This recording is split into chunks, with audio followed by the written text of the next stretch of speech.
உலகெங்கும் உள்ள தமிழ் மக்களுக்கு ஜோதிட சேவையில் சேலம் ஜோதிட ஆராய்ச்சியாளர்கள் சங்கம். தமிழ் உலகின் ஜோதிட ஜோதி சேலம் ஆன்லைன் அஸ்ட்ரோ டிவி.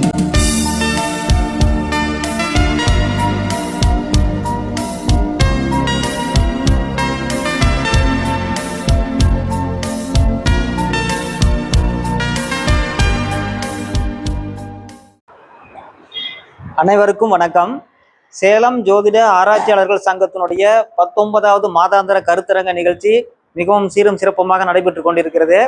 நிகழ்ச்சியில் பங்கேற்க வந்திருக்கக்கூடிய அனைத்து ஜோதிட நண்பர்களையும் வருக வருக என்று இனிதே வரவேற்கின்றோம். நிகழ்ச்சியில் தொடர்ந்து நமது சங்ககிரி ராஜரத்னம் ஐயா அவர்கள் சந்திரநாடியில் திருமணம் அப்படிங்கிற தலைப்பில் உரையாற்ற போறார். அவருடைய உரையை இனிமையோடு வரவேற்போம்.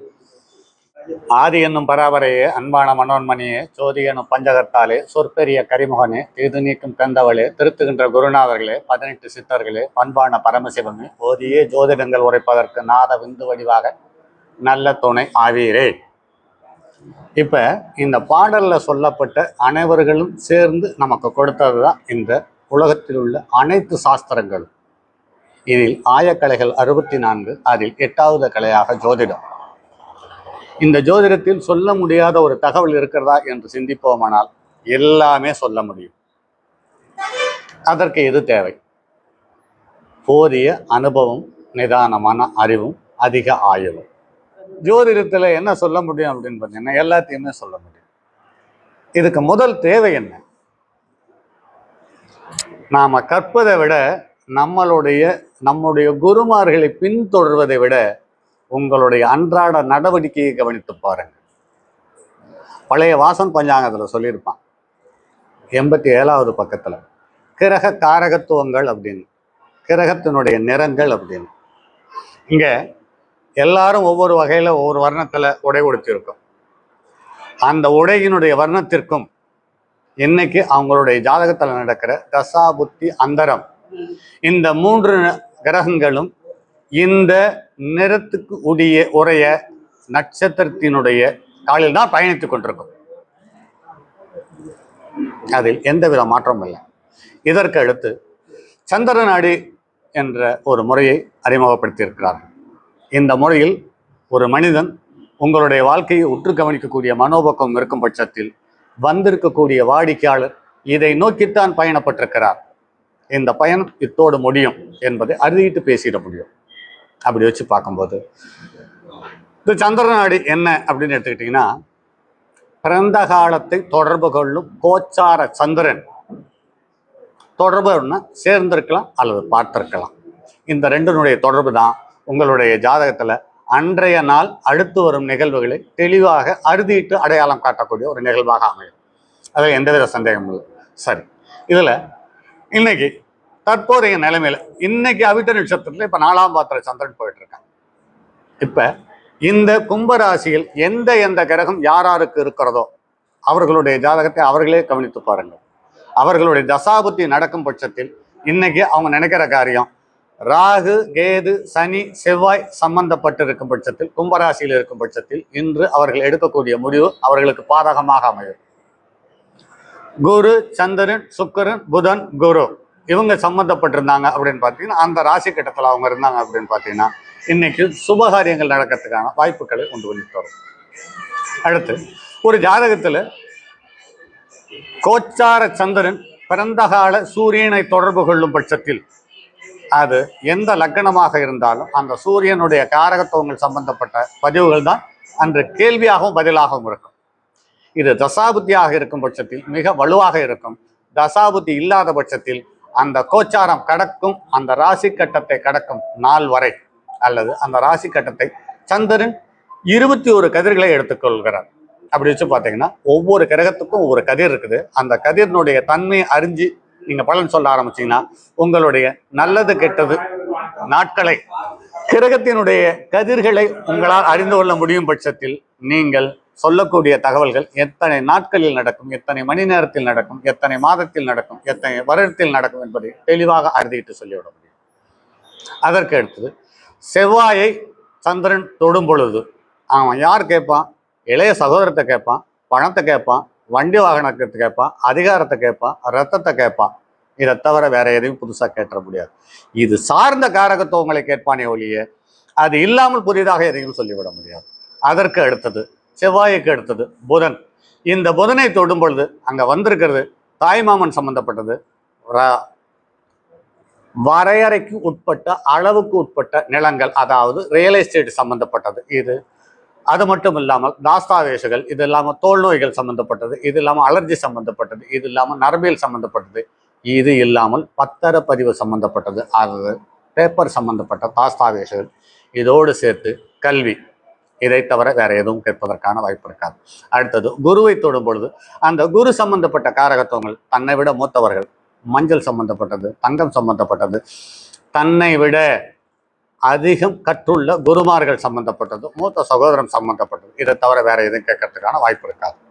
அதற்கு அடுத்தது சுக்கிரன் சம்பந்தப்பட்டது என்று பார்க்கும் பொழுது பெண் சம்பந்தப்பட்டது, சின்ன சின்ன வரவு செலவு சம்பந்தப்பட்டது, சின்ன சின்ன நோய் நொடிகள் சம்பந்தப்பட்டது. இது இல்லாமல் இன்றைய இருக்கிற நவீன உலகத்துல கம்ப்யூட்டர் சம்பந்தப்பட்ட கேள்விகள் இல்லாமல், அல்லது கர்ப்பப்பை சம்பந்தப்பட்ட கேள்விகள் இல்லாமல், சிறுநீரகம் சம்பந்தப்பட்ட கேள்விகள் இல்லாமல் அந்த மனிதன் நம்மை விட்டு எந்திரிச்சு போக மாட்டார். அதுக்கு அடுத்தது சனி சம்பந்தப்படும் பொழுது நோயை தரும், அது இல்லாமல் தன்னுடைய தந்தை வழி பேரனை சொல்லும், தாய் வழி பேரனை அடையாளம் காட்டும். அதே சமயத்தில் நமக்கு கீழே இருக்கும் வேலையாட்களை அடையாளம் காட்டும். ஒவ்வொரு உடம்பில் உள்ள எலும்பினுடைய கடைசி பகுதி, அதாவது மூட்டு பகுதி, இன்னொரு எலும்பினுடைய ஆரம்ப பகுதி, இது சம்பந்தப்பட்ட தகவல் இல்லாமல், இது இல்லாமல் நீண்ட நாள் நோய், அதற்கு அடுத்தது நீண்ட காலம் இருக்கக்கூடிய வேலைகள் சம்பந்தப்பட்டது, தீராத வியாதிகள் சம்பந்தப்பட்டது.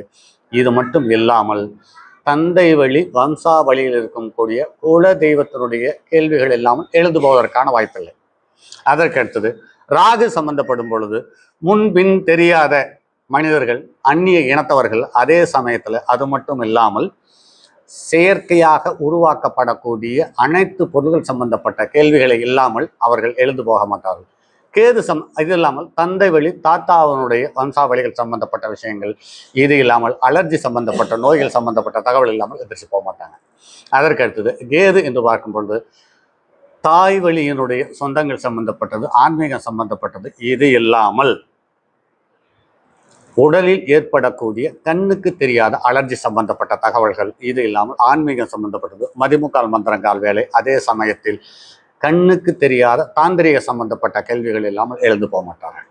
இது இப்படி ஒவ்வொரு கிரகமும் கோச்சார சந்திரனை தொடர்பு கொள்ளும் பொழுது அந்த கிரகத்தினுடைய தசாபுத்தியாக இருக்கும் பட்சத்தில் அது கண்டிப்பாக அந்த நிகழ்வுகள் நடக்கும். தசாபுத்தியாக இல்லாத பட்சத்தில் அவர்கள் அந்த கடந்து போகக்கூடிய சூழ்நிலையில் அந்த சம்பந்தப்பட்ட உறவுகளையோ பிரச்சனைகளையோ சங்கடங்களையோ வரவு செலவுகளையோ சந்திக்காமல் காலத்தை கடப்பது என்பது சாத்தியமில்லை. அதற்கடுத்தது இன்று நாம் எந்த டாபிக் பேச வர்றோமோ அந்த டாபிக் எடுத்துக்குவோம். இதில் சந்திரநாடியை பார்த்து, சந்திரநாடியை வைத்து நீங்கள் எந்த ஒரு செயலாக இருந்தாலும் அந்த செயலை அறுதிட்டு உங்களால் பேச முடியும் என்பதில் மாற்றுக்கருத்தில்லை. அல்லது கோச்சார சந்திரனை எந்த ஒரு கிரகமும் தொடர்பு கொள்ளாத பட்சத்தில் அவர்கள் உங்களிடம் ஜாதகம் பார்க்க வந்தால் அப்படியே பாதை வழியாக வந்திருப்பாங்க, யாராவது ஒருத்தர் சொல்லியிருப்பாங்க, அதுக்காக ஜோதிடத்துக்கு வந்திருப்பாங்க வழி, அவங்க கிட்ட கேள்விகள் எதுவும் இருக்காது. இதை நாம் தெளிவாக கண்டுபிடிக்க முடியும். அதற்கடுத்தது திருமணம் என்ற ஒரு விஷயத்தை எடுத்து பார்க்கும் பொழுது சுபகாரியத்தை தொடர்பு கொள்ளும் கிரகம் சந்திரனாக இருக்கும் பட்சத்தில் அங்கு சுபம் நடக்கும். அதாவது குருவனுடைய சம்பந்தம் இருக்க வேண்டும். அடுத்து ஹார்மோன் கிரகங்களான காலபுருஷனுக்கு 2, 7க்குரிய கிரகங்களான சுக்கிரனுடைய தொடர்பும் செவ்வாயினுடைய தொடர்பும், இது இல்லாமல் எந்த லக்னமாக இருந்தாலும் அந்த லக்னத்துக்கு 7க்குரியவனுடைய தொடர்பும் இல்லாத பட்சத்தில் அவர்களுக்கு திருமணம் நடப்பது இல்லை. இது அவர்களுடைய தசாபுத்தியாக இருக்கும் பட்சத்தில் அந்த குறிப்பிட்ட காலத்தில் அந்த குருவோ சுக்கிரனோ செவ்வாயோ ஒருத்தருக்கு ஒருத்தர் தொடர்பு ஏற்படும் காலத்தில் சுபகாரியங்கள் நடக்கிறது. அதே சமயத்தில் அது சுபகாரியத்தை சுபகிரகமான சுக்கிரன் செவ்வாய் குருவை கோச்சார சந்திரன் தொடும் பொழுதும் திருமணம் இல்லை என்றால் அதனுடைய தசாபுத்தி வரும் காலத்தில் கண்டிப்பாக திருமணம் நடக்கும். அதற்கடுத்து லக்னத்துக்கு 2, 7, 11க்குரியவர்களுடைய தசாபுத்தி நடக்கும் பட்சத்தில் அந்த 2, 7, 11க்குரியவர்களுடைய தொடர்பு கோச்சார சந்திரனுக்கு வரும் பொழுது சீரும் சிறப்புமாக கல்யாணம் நடக்கிறது. அதே சமயத்தில் இந்த 3, 7, 11க்கு ஒன்றுக்கு மேற்பட்ட தொடர்புகள் இருக்கும் பட்சத்தில் ஒன்றுக்கு மேற்பட்ட திருமணங்களோ காதலோ வாழ்க்கையில் வந்து போகிறது. இப்படி ஒவ்வொரு ஜாதகத்திலேயும் ஒவ்வொரு கிரகங்களும் ஒவ்வொரு கிரகத்தினுடைய தொடர்பு கொள்ளும் பொழுது இந்த உலகத்தில் ஒவ்வொரு விதவிதமான நிகழ்வுகள் நடக்கிறது என்பதை மாற்று கருத்துக்கு இடமில்லை. இது இல்லாமல் எந்த ஒரு லக்னத்துக்கு 2 ஏழுக்குரியவர்கள் பகை கிரகங்களாக இருக்கிறதோ அந்த கிரகத்தின் மீது கோச்சார சந்திரன் பயணப்படும் பொழுது அந்த கிரகத்தினுடைய தசாபுத்தியாக இருக்கும் பொழுது கல்யாணம் திருமணம் கண்டிப்பாக நடக்கும். அது மட்டுமல்லாமல் அந்த கல்யாணத்தில் அந்த திருமணத்தில் ஒரு எண்ணில் அடங்காத கசப்பையும் சங்கடத்தையும் சந்திக்க வேண்டிய சூழ்நிலை இருக்கும். இது யாருக்கு இருக்கும் என்று பார்க்கும் பொழுது கடக லக்கணத்துக்கும் சிம்ம லக்கணத்துக்கு 2க்கும் இந்த தகவல் அப்படியே பொருந்தி போகும். இதில் சனிக்கு செவ்வாய் ராகு சம்பந்தப்பட்டிருக்கும் பொழுது அந்த திருமணம் கர்ண கடூரமான நிகழ்வுகளை நடத்தி தந்து விடுகிறது என்பது நடைமுறையில் பார்க்க முடிகிறது. அதே சமயத்தில் ஒரு ஜாதகத்தில் 5ஆம் இடத்தில் சந்திரன் போகிறான், 5க்குரியவன் 7ஆம் இடத்துக்குரியவனோடு சம்பந்தப்படுகிறான் என்பது அது காதல் திருமணமாக இருக்கும். 5க்குரியவனும் 11க்குரியவனும் சம்பந்தப்படும் போது அது காதல் திருமணமாக இருக்கும், வரவேற்கத்தக்கதாக இருக்கும். 5, 7, 11 2க்குரியவர்கள் சம்பந்தப்படும் பொழுது அது வீட்டில் வரவேற்கத்தக்கதாக இருக்கும். இந்த 2க்குரியவன் சம்பந்தப்படும் பொழுது அந்த குடும்பத்தில் இருக்கக்கூடிய உறவுகள் அதை எதிர்வாதம் செய்கிறது அல்லது தடுக்கிறது அல்லது அந்த குடும்பத்தை விட்டு விலக்கி வைக்கிறார்கள் என்பது நடைமுறையில் பார்க்க முடிகிறது.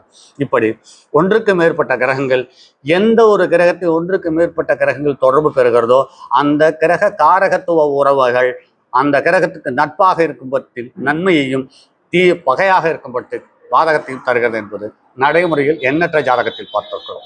அதற்கு அடுத்து ஒரு ஜாதகத்தில் லக்னத்துக்கு 6, 8, 12 ஒரு கிரகம் நின்றால் அந்த கிரகத்தினுடைய காரகத்துவம் உதவி செய்வதில்லை என்பது பெரும்பாலான நூல்கள் சொல்லப்பட்டிருக்கிறது, பெரும்பாலான ஆசிரியர்கள் சொல்லியிருக்கிறார்கள், பெரும்பாலான குருமார்கள் சொல்லியிருக்கிறார்கள். இது நடைமுறையில் ஒத்துப்போகிறதா என்றால் நிறைய இடத்தில் முரண்பாடாக அமைகிறது. காரணம் என்னவென்றால் அவர்களுக்கு லக்னாதிபதி நின்ற நிலைக்கு 6, 8, 12 போனால் சுத்தமாக வேலை செய்தல். ஆனா லக்னம் நின்ற நிலைக்கு 6, 8, 12 ஒரு கிரகம் இருக்கும் பட்சத்தில் அவர்கள் அந்த ஊரில் அதாவது பூர்வ புண்ணிய ஸ்தானத்தில் இருக்கும் வரை அந்த யோகம் செயல்படுவதில்லை. அதே சமயத்தில் வெளியூர் சென்று விட்டால் அவளுக்கு அந்த யோகம் பரிபூரணமாக வேலை செய்கிறது என்பது நடைமுறையில் பார்க்க முடிகிறது. ஆக ஒரு ஜாதகத்தில் லக்னாதிபதி நின்ற நிலைக்கு எந்த கிரகம் சாதகமான சூழ்நிலையில் இருக்கிறதோ 1, 4, 7, 10 இருக்கும் பட்சத்தில் அது செல்வம் செல்வாக்கை தந்து விடுகிறது. ஆனால் உறவுகளில் அசைக்க முடியாத கசப்பை தந்து விடுகிறது. 1, 5, 9 இருக்கும் பட்சத்தில் உறவுகளுக்கு மிதமிஞ்சிய யோகத்தையும் செல்வத்தையும் செல்வாக்கையும் தந்து விடுகிறது. இது மட்டும் இல்லாமல் லக்னத்தில் ஒரு கிரகம் இருந்து தசாபுத்தியை நடத்தும் பட்சத்தில் அது உங்களுக்கு கேந்திரமாகவும் திரிகோணமாகவும் செயல்படுகிறது என்பதை கருத்தில் கொண்டு பலன் சொன்னால் அது நடைமுறையில் அப்படியே ஒத்துப்போகும். அதற்கடுத்து ஒரு ஜாதகத்தில் உங்களுடைய உறவுகள் எந்தவித உறவுகளாக இருந்தாலும் எந்த ஒரு ஸ்தானமாக இருந்தாலும் எந்த ஒரு பாவமாக இருந்தாலும் அந்த பாவத்திற்கு 6, 8, 12 தொடர்பு இருக்கிறதா அந்த பாவம் நசிந்து போகும் அல்லது பாதிப்பை சந்திக்கும். 2, 5, 7, 9, 11ஆம் இடத்துக்குரியவர்களுடைய தொடர்பு இருக்கிறதா அந்த பாவம் வலுப்பெறும். அது எதிரியாக இருந்தாலும் எதிரி வலுப்பெறுவார், நாம் பலகீனம் அடைவோம்.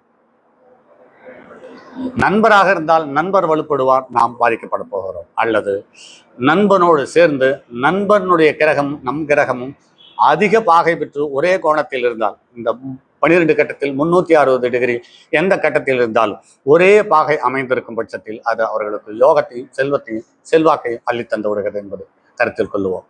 நான் எல்லா கூட்டத்திலையும் பேசுகிற ஒரு தகவல், இதை முதல்ல பேசுவேன், கடைசியாக இப்போ சொல்லிட்டு முடிப்போம்.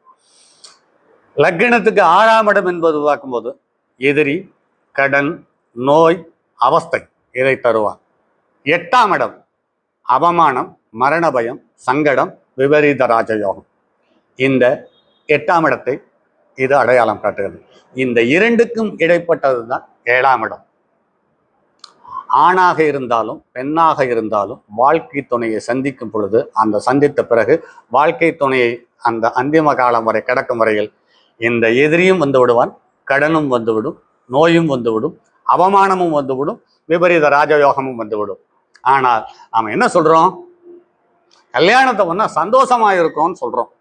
எப்படி சந்தோஷமா இருக்க முடியும்? எதிரி வலுவா இருக்கும் பொழுது எப்படி சந்தோஷமா இருக்க முடியும்? கடன் வலுவா இருக்கும்போது எப்படி சந்தோஷமா வர முடியும்?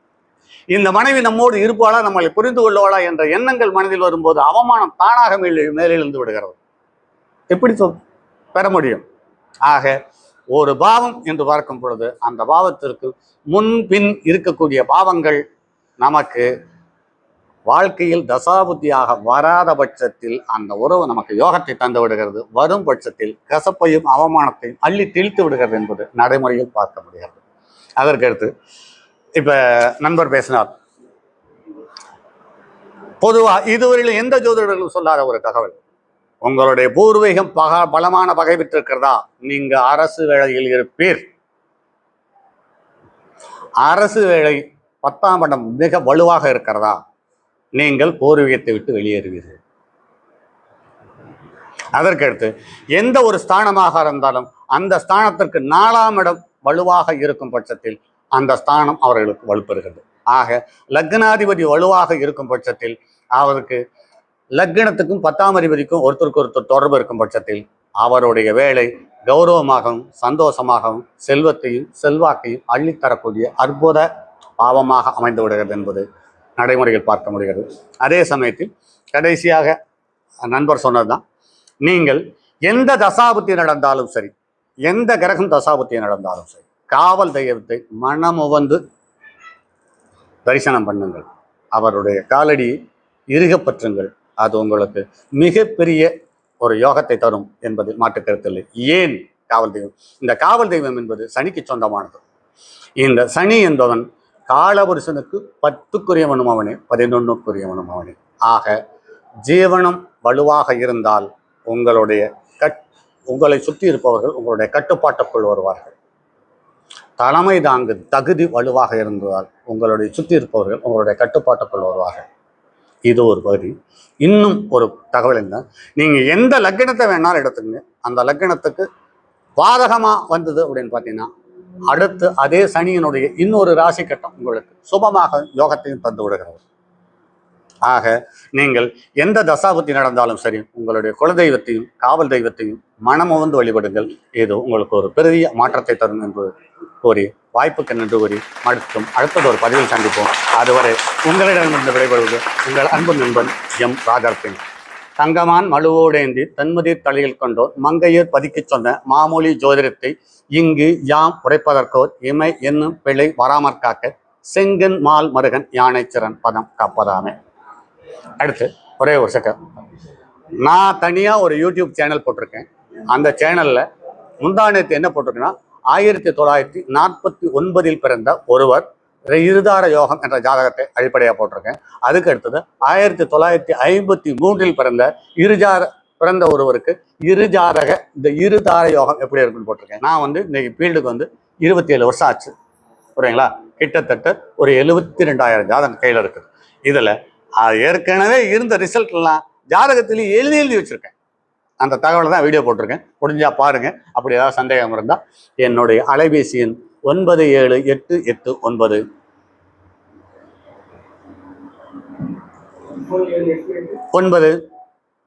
9729999 மற்றும் ஒரு எண் 979 139 9649. ஐயாவுடைய அற்புதமான உரையை பாராட்டி நமது சங்கத்தினுடைய பொருளாளர் திரு மகாலிங்கம் ஐயா அவர்கள் ராஜரத்னம் ஐயா அவர்களுக்கு முன்னாடை போர்த்தி கௌரவிப்பார்கள்.